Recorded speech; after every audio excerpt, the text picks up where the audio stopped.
Hey guys, welcome back to my another video. তো আপনিও আপনার ফিঙ্গারপ্রিন্ট ইন ডিসপ্লে অপশনটিকে ইউনিক দেখাতে চান লোকের কাছে, সেটির জন্য সর্বপ্রথমে তোমাদেরকে তোমাদের ফোনের সেটিং অপশানে চলে যেতে হবে। সেটিং অপশানে চলে আসার পর নিচের দিকে একটু স্ক্রল ডাউন করবেন। স্ক্রল ডাউন করার পর আপনাদের সামনে একটা অপশান চলে আসবে ডাইনামিক ইফেক্ট বলে, সেটির অপশানে ক্লিক করবেন। সেটির অপশানে ক্লিক করার পর এখানে আপনার সামনে অনেকগুলি অপশান চলে আসবে।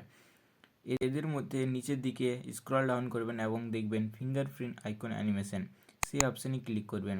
সেই অপশানে ক্লিক করার পর আপনি এখানে আপনার পছন্দ মতন যেটা আপনার পছন্দ হয় সেই অপশানে ক্লিক করে আপনি অ্যাপ্লাই অপশানে ক্লিক করে দেবেন।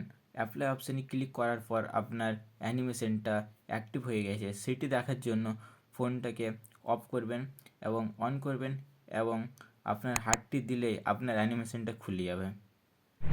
ভিডিওটি ভালো লেগে থাকলে ভিডিওটিকে লাইক ও চ্যানেলটিকে সাবস্ক্রাইব করে দেবেন। আপনাদের একটা সাবস্ক্রাইব আমাদেরকে অনেক মোটিভেট করে।